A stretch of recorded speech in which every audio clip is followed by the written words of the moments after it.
Hello, and welcome to the Race, Wealth, and Health Podcast, a podcast that serves to educate and empower while we explore the intersections of social justice, economic empowerment, and holistic well-being within communities of color. I am your host, Dr. Joycelyn Morris, and I invite you to join me as we dive deep into the crucial topics that shape our lives, challenge the status quo, and strive for a more equitable future for all. Hello, and welcome to the Race, Wealth, and Health Podcast. I am ecstatic to have my friend and college classmate, colleague, Dr. Keneshia Grant on the podcast today. Welcome, Keneshia. Thank you for having me. Hi. So excited to have you. So I start usually with how we met. So of course, in case you don't see in her frame, lovely shout out to the Florida Agricultural and Mechanical University.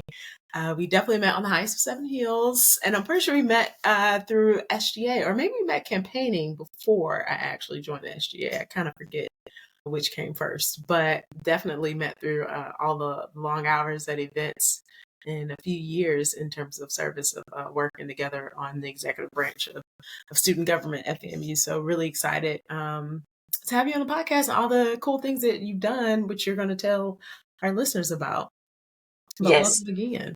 Thank you. Yeah. There's actually a picture of you Is there? from our student government days hanging right here in my house. A Oh. little throwback. If I had a different kind of setup, I would take y'all over there so y'all can see Baby Joycelyn. I love it. Yes, those are interesting days. You know, thank God we still look. We look good. Listen, Okay. fine wine. Yes. Fine. But no, so great. And I want to actually allow you to introduce yourself, and I don't want to mess up your title because I forget. Are you associate professor? Yes. Associate I'm an associate professor of political science at Howard University, where I teach courses in American politics. I study American politics, and in particular think about the role of migration and Black people's migration in politics in the American context. I like that. And, you know, I don't think I realized the migration piece. I should have totally especially with the documentary that came out. But it's interesting because I was recently at a conference and one of the speakers was Charles Blow and his book. And so I've been reading with a couple of colleagues, like the book. We've been doing a little book club thing, him talking about basically like encouraging a migration of Black people when it comes to kind of politics and thinking about power and stuff. So that's really cool. Thank you. I love that. How did you come into the work that you're doing? The work, like the research is really, well, you know, because you've been to graduate school, you read all this stuff. And so as you're reading the stuff, you're trying to find holes in it. And my story has like two parts. The first part is that my godmother, Phyllis Green, was like, the Great Migration is really cool. You should study that in 2008 when I first started school. It might be like my first day of school in this story. And I'm like, girl, that's not political science. That's sociology. I can't study that. But then I'm reading, and I'm thinking, and I show up in Syracuse curious about two things. First, how Black people make decisions about who they're going to support, in particular how Black women make decisions, because Hillary Clinton was getting ready to run for president against Barack Obama. And I'm just kind of like, we supporting Barack Obama. And I know that in my heart, like while we're doing that, but like, how do I explain it in terms of political science? Mm-hmm. I didn't have that sorted out.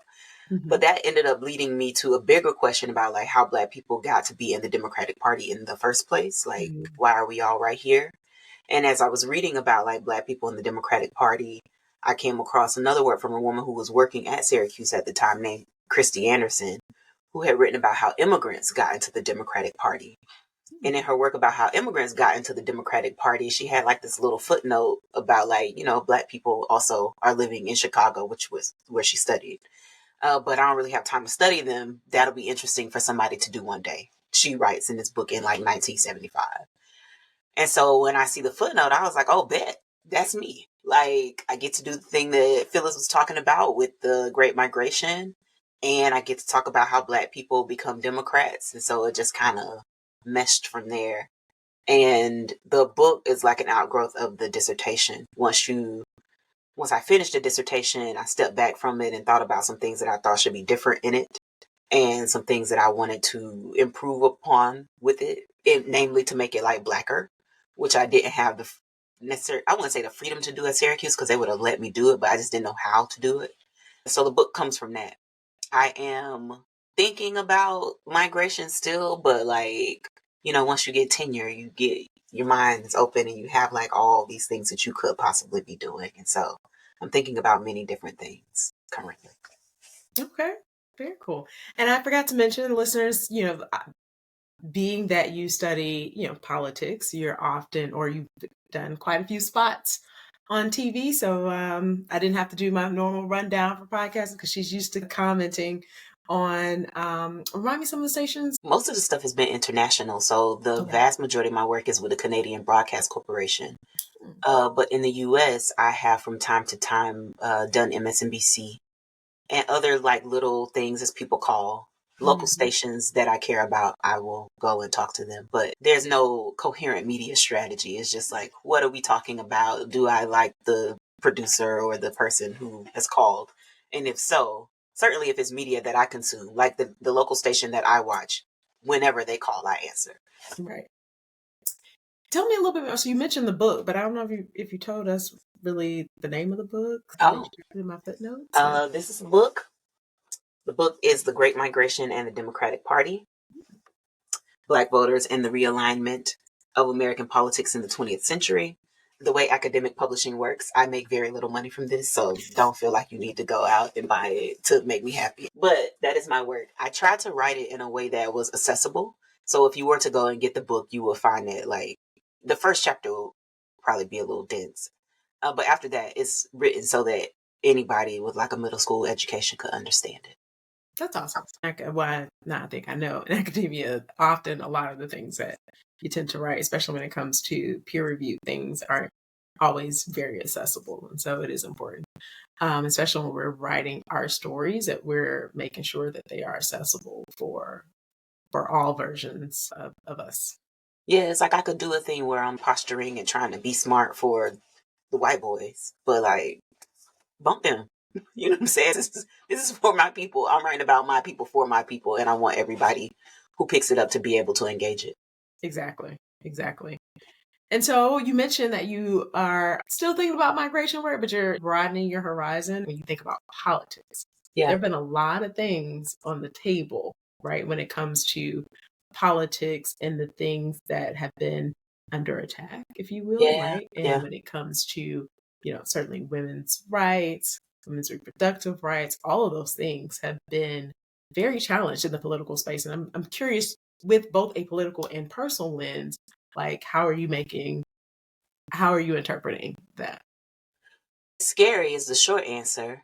I think I have a non-traditional family, and in this non-traditional family, I have two children.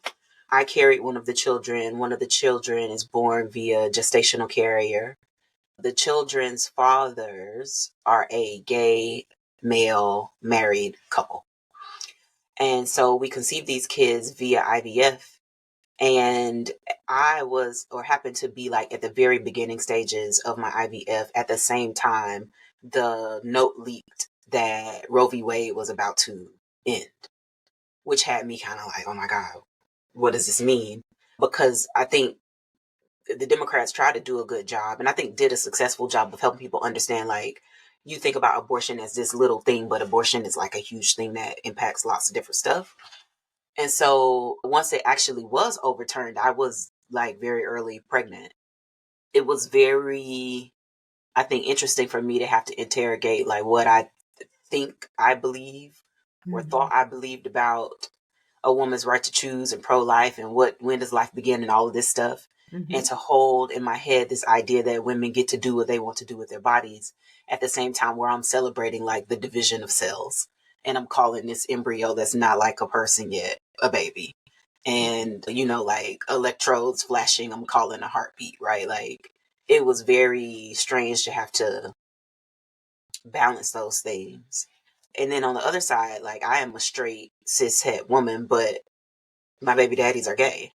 And so I don't necessarily have a personal stake in whether gay marriage like should be allowed or what have you, but I care about my baby daddies and I care about their happiness and how their happiness impacts my children. Right. And so for this reason, I'm also kind of like, okay, well, where does the like assault on the gains that we have made in terms of civil liberties end?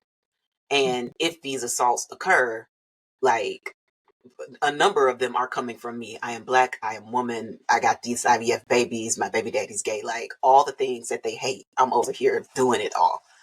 And Right. so it has been a very curious time in American politics, and a time in which I've had to think about, like, if it hits the fan, what we gonna do? Where we gonna go? How we gonna survive this? Yeah, it's a lot to think about, and certainly the, as you mentioned, kind of the political landscape. And so, is that where you are? Like, are you in the process of more so like thinking about like how do we figure this out, or like Yeah, like, I laid out some of my background, but the other bits that like maybe don't come to fore often are that I am from South Florida. I'm from like a regular degular community. I am raised by a single parent. And so a lot of my like orientation to the world is you gotta make sure you got out. Like you gotta be planning just in case stuff hits the fan. And so that's always happening in my head. And I think people are talking about, I'm not at the place where I'm about to like move to another country, but I am thinking about, again, like if this went crazy, what we gonna do? I am a professor who talks about Black people in public at a Black school. And so if they decide that they don't want to fund Howard's appropriation anymore, like what does this mean for me? How will I continue to make a living for me and my family? So yeah, that's stuff that I'm thinking about. I don't necessarily have it sorted out, but it is definitely on my mind. yeah, I think it's on everybody's mind, right? In terms of like, so we're in Black History Month. We're in February. It's only been, Jesus Christ, it hasn't even been a full month. And we have seen so much. So Yeah. much has been happening. So many executive orders, like things are, it's a lot. It's a lot to process and take in. Like, while I definitely wanted to dig into, the conversation of your background and your experience of fertility, I'm also just like, I think it's just top of mind for everybody. Even as we talk about fertility, and even as we talk about your journey in the process, the option to even have that journey Yeah. right now Yeah. feels very much so at stake. And I think a lot of people are just like, well, it depends, right? So there's the 92% of us that are like, you know, we I'm tried to gonna be warn over y'all. here. We told y'all. And Yeah. then there's other people like, what do we do? And it's like, what do we do besides self-preservation? I think that's top of mind for everybody. But maybe just how are you even making sense of these times with your students? Fortunately, I'm teaching an honors research class, so I don't really have to make sense of it with them. I'm teaching them how to like dissect science and write it and what have you, which eventually gets to the place. So, just kind of working with them on the idea that everything is negotiable. Ideas come from somewhere. Ideas end up driving the way people behave, that kind of stuff. So it's kind of in the background, but it's not as front facing as it might be if I was teaching a different type of class. In terms of like what I might tell them though, or what I might tell people who are listening, I think I would tell them it's okay to be stressed because this is stressful. I think I would tell them to be careful about how they consume information. Yeah. Maybe you want to read information as opposed to watching information, like breaking news always flashing. It's going to stress you out a little bit. So don't do that. Might want to unsubscribe from the headlines on your phone and take it in doses that you can manage. I think also, like, we kind of stuck. The Republicans have complete control of government. And so, to the extent that a person wants to do something and has energy to do it right now, maybe you work to ensure that your state or local government remains the same or changes in the direction that you want it to change. Maybe you get on somebody's campaign for Congress for the midterms, where we have the ability to change the House of Representatives. But other than that, it's like you just got to protect your peace and plan. I'm saving money, putting cash away. I'm thinking about, are my documents up to date? If I need to leave the country quickly, is that something I can do? Does my baby have clear? Like, these are the little things that I'm thinking about, assuming that the thing doesn't completely fall apart and stuff still works. And so these are the things that I share with my students and share with the public when I talk about them, but I don't have the answers. I wish I did. Yeah, nobody does. I don't think anybody does. But I think you bring up a good point, and maybe even a little place of hope in terms of thinking about the midterms, and that the House is an opportunity for us to at least try to influence the way that those turn out, because otherwise, like, If for no other reason to be just like a stopgap, we don't necessarily, I don't think we're going to end up with a House in which we are like doing all the things that Kamala would have done or something like that. But we just need a check in our checks and balances, and we don't have one currently. And that is something to be concerned about. yeah, yeah.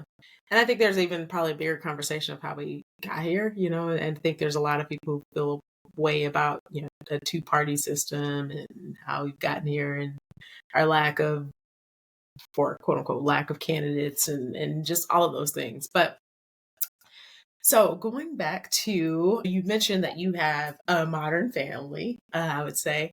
But tell me a little bit about, like, how did this modern family even come about? This is a very unique Yeah. setup. Yeah. So basically, I was married, and I got married and shouldn't have got married. Like, I was wilding. That was not a great decision. But I think I know that I got married because I wanted a family. And I felt like, it's time. This person's good enough. Let's go.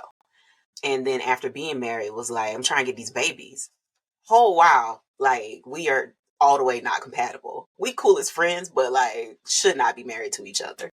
So eventually we figure out like, nah, this gotta not be, like, we should not do this. And after we separate, I kind of go on a eat, pray, love around and, try to get myself together. And in doing so, am honest with myself, like, yo, you still want a baby. And what does this mean? Now, put a pin in the story and back up for a second. Before I got married, a part of my story has been since I was young that I had these fibroids really, really early. And I was growing fibroids, which are non-cancerous growths in the uterus, much earlier than people normally grow them, and then much larger than people normally grow them, such that by the time I had my first fibroid surgery, the biggest fibroid was the size of a cantaloupe. And they got the fibroids out and told me basically, like, you'll never be able to have a vaginal birth because you might bleed to death. Now, in the story, I'm 25, so, whatever, happy-go-lucky, I'll have a C-section, it'll be fine. But the fibroids keep growing back. And keep growing back. And I keep having surgeries because I want to have a baby eventually. And then once I get married, I have a surgery, like, this is going to be the last surgery before I get pregnant. Right. It so happens that my ex decided to tell me that he didn't want kids. Like, at the moment we were supposed to be starting a family. Mm-hmm. And so that contributed to the end of the relationship, obviously. But I decided that I still wanted kids. I mentioned the timing because the way the fibroids were working, I had a decision to make. If I wanted to have kids, I needed to do it in the next 6 months. And we separated. The divorce is not finalized yet. What are you going to do? Now, quick pause. Why did you need to do it in the next 6 months? I was at this point on my 4th fibroid surgery. Got it. And the idea is that there are only so many times where you can tamper with the uterus, especially in this very large way that I had to do it because of the size of my fibroids, before it would even be questionable whether I could carry a baby at all. And so the idea was like, we have done all that we can do. We are approaching the point at which we don't know whether you will be able to carry. So just get pregnant soon was the advice that I got at the last surgery. Got it. Okay. Which was fine because in the story, like, I'm married, we're going to try to be fine. It wasn't fine. But even before then, as I was trying to think with my ex about, like, how do I organize my life, I questioned to him, like, well, maybe we do something different. Maybe do something non-traditional. I had met the baby daddies, as I called them, years before. Even before I had met my ex-husband, through a mutual friend who also went to fam named Walt. Shout out to you, Walt. Yeah, I love Walt. And just thought they were great. And they were going through life doing their thing. They bought this house. Walt takes me to the house. And I was like, ooh, a baby's supposed to be in this house. I feel like my baby's supposed to be in this house. And it was kind of like, what does that even mean? Like, I know them, but I don't know what to do with this. But I just have it in my head. And I asked my ex, like, what do you think? I don't ask him, but I'm trying to pose a question about what do you think about me donating eggs to this family? Because we know that my uterus is torn up. The likelihood that I'm going to have to do IVF because I'm older is high. So if I have extra eggs, let me just give them some extra eggs. I'm thinking in my head. Fast forward, we break up. I'm definitely going to have to do IVF or something else because I don't know who my baby daddy's going to be. And I asked them, hey, this is going to sound crazy, but do y'all want some eggs? And they were like, we'll get back to you. Now, how long had you known them at this point? Known them for 10 years in this story, but I don't know them well, right? Like, I know them Okay. insofar as, like, when Walt comes to town, we go over their house, but not, like, enough to be exchanging DNA. And it was not, it was legit just like, do y'all want some eggs? It was not like, and I want some sperm. Maybe somewhere in the recesses of my mind, I had this fantasy in which we would have what we currently have, but that was not my intention. It was literally like, I think I'm gonna have some leftover eggs. Once I did do the blood work for the IVF, it turned out that my uterus was trash, but my ovaries were firing all cylinders. So I had lots of eggs and figured, I am blessed to have these eggs. I am thankful. And so I want to be a blessing. Long story short, they eventually called me back and was like, yeah, we want the eggs. And I was like, all right, bet. And then a couple weeks later, they called me back and was like, do you have a sperm donor yet? And I was like, no. I was working through my own stuff about not having grown up with a dad. And what does it mean to put a kid in a situation where they are not going to have a dad? Me and my dad are thick as thieves now, but when I was growing up, I didn't know him. And so as I was trying to figure that out, I was thinking through, like, are you going to use a donor? Are you going to ask a friend? Like, what does this look like? And while I was trying to figure that out, they called and offered me sperm. And I said, yeah, like, that'd be great. In this way, at minimum, my child has a full sibling. And I can point and be like, that's your daddy right there, right? Like, even if we don't know him for real, we know where he at. We can roll up on him. So yeah, that's basically how it happened. We did all the things that highly educated middle class Negroes do, and hired lawyers and talked to doctors and all of these kinds of things to kind of put it together. Uh, Miraculously, it worked. And I say miraculously because the likelihood that you get a decent number of eggs, the likelihood that the eggs get fertilized, that they grow to a certain point, all of that is just hard. Yeah. And anybody who is listening to this who has been through IVF knows exactly what I'm talking about. None of it's guaranteed. And I Did you think have to go through multiple rounds of IVF or just one? I did 2 rounds of IVF. Okay. I knew I wanted a daughter and the dads knew they wanted a son. The first, and we were just young and stupid. We didn't know like what a good number of embryos was. And so we were trying to get this very like large number of embryos, which was again crazy. But at minimum, I wanted to try long enough for them to get a boy embryo, which we got in the second round of IVF. Got it. And so for people who don't know, partially include myself, when it comes to IVF, what is that process in terms of, let's educate the listeners on what the process is. And then, because it doesn't start out as an embryo, right? Like you have your eggs, you have Yeah. sperm, you create embryos, and then like, what is also the process, I guess, of testing it to then be able to determine the gender of the embryo? So for me, the process begins like way before actual IVF. And in part because of these fibroids. And so we don't have a lot of information about what causes fibroids. We have a lot of suspicions though. And so we suspect that it's something to do with a hormonal imbalance. We suspect that you might be able to make some changes in your diet that might change the way your hormones balance out and all of this stuff. So I had taken all of these steps about like, I don't drink coffee anymore. I don't drink alcohol. I don't do all of these things that I think might end up changing the way my body works to try to prevent these fibroids. So that was the first step, kind of like getting my body together. And then the step on top of that is like, okay, now I'm about to start taking vitamins and doing all of these things to try to prepare my body for this journey. I'm going to lose some weight. I'm going to go to the gym, like all of this stuff. Mm-hmm. So that is not like officially part of IVF, but it was for me. I felt like it was necessary for me to kind of get my body in the best possible position. Now, once you engage the doctor, you go get some blood tests. And in the blood test, they give you some information about how many eggs you may or may not be able to produce based on your age. You do some ultrasounds in which they look at your uterus and determine the health of the uterus and the likelihood that the uterus will be able to carry a child. They check your fallopian tubes to make sure everything works. So basically, you get a workup to make sure that your reproductive system does what it needs to do. If you are at IVF, it probably don't do what it needs to do. Like something is probably not exactly right. And so whatever the thing is that is not right, the doctor will try to remedy. Right. So in my case, if the uterus is not in good shape, we're going to go get the fibroids out of the uterus and then return once the uterus is in better shape, kind of situation. Okay. So then after that, you order lots of medication that is very expensive.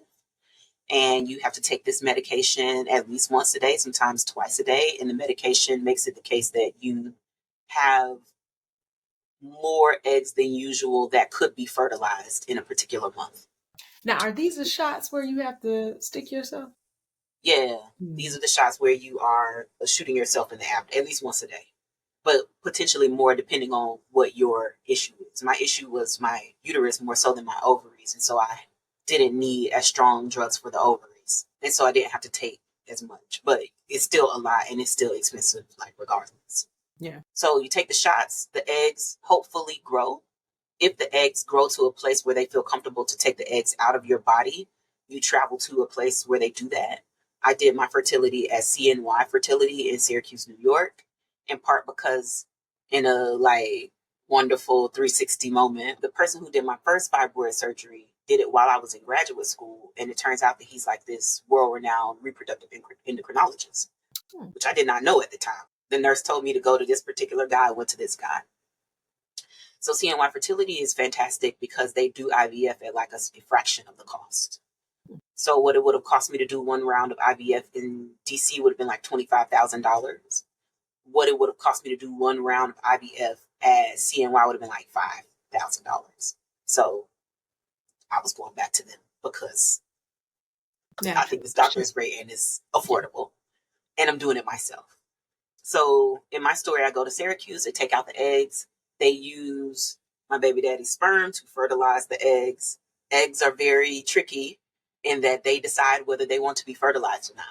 Some of them might accept the fertilization, some of them might not. And that's a thing that happens whether you're doing IVF or whether you're getting pregnant the old-fashioned way.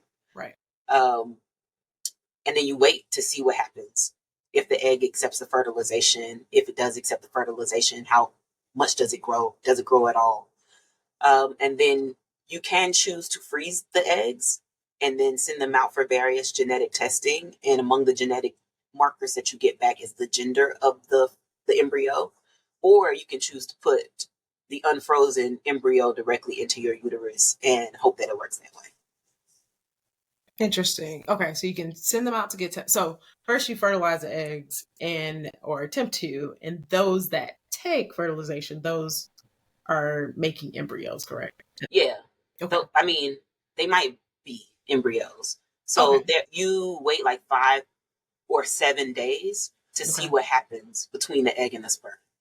Your egg might accept the sperm, but it might not grow. Like the cells might not divide in the way they need to divide in order to eventually become a person. Got it. Okay. So you have to wait 3, 5, or 7 days to see what's going to happen between the egg and the sperm. And the endocrinologists, doctors, who have you, will tell you this egg can make it, this egg cannot. And then you make a decision about what you want to do.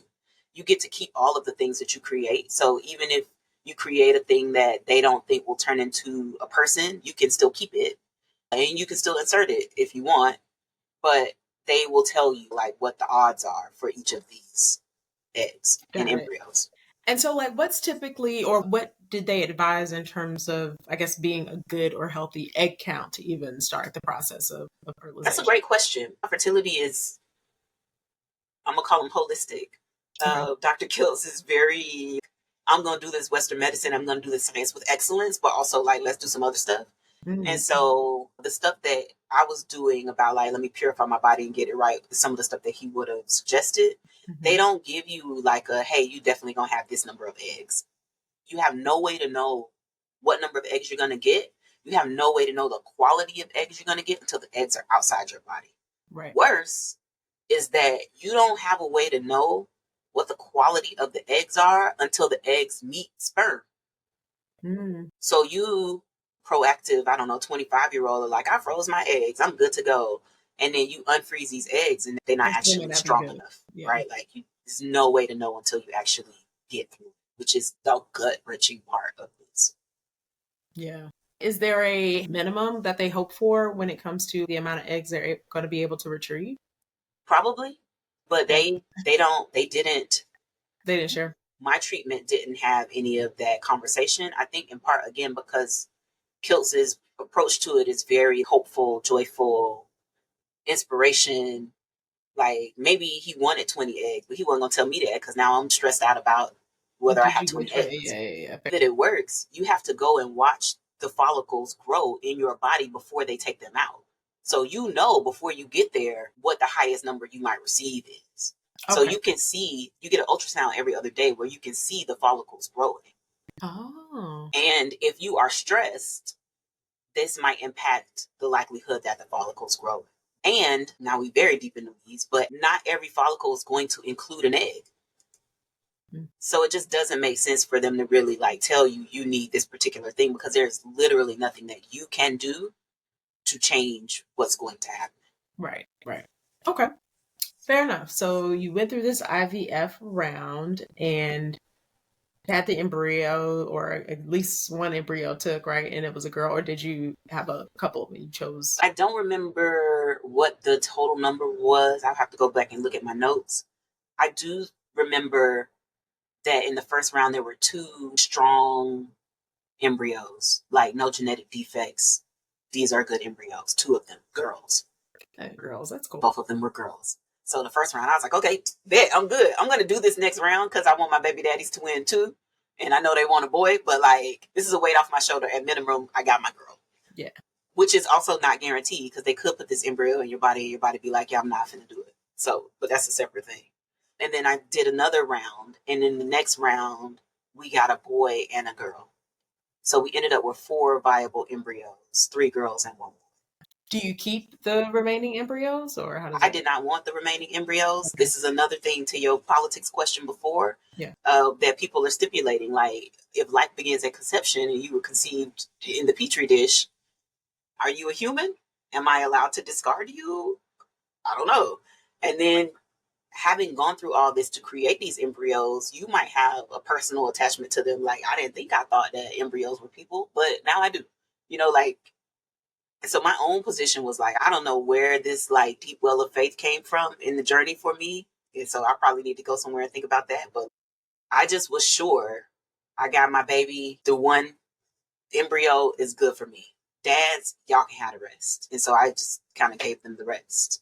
They tried, and through, again, some kind of miracle, gestational carrier got pregnant on the first pop with our son. Which is, again, also not usual. Like, it's usually the case that you don't get pregnant on the first try, even if it's your own genetic material. Mm-hmm. But when you're carrying somebody else's genetic material, that makes it harder too. Well, that's all for today, folks. Enjoyed the show? Be sure to like and rate the podcast. You can find the Race, Wealth, and Health podcast on multiple platforms, including Amazon Music, Apple Podcasts, Google Podcasts, Spotify, and YouTube. Be sure to subscribe and turn on your notifications so you never miss an episode. I also want to hear from you, so don't forget to connect with me on social media. You can follow the podcast on Instagram and Facebook at Race Wealth Health. By joining the online community, you'll stay updated on the latest episodes, behind the scenes insights, and engaging discussions. Share your thoughts, comments, and questions there. I appreciate your support in sharing the podcast with your friends, family, and colleagues who may also find value in these conversations. Thank you again for joining me on this journey. Until next time, take care, stay informed, and keep up the good fight for equality.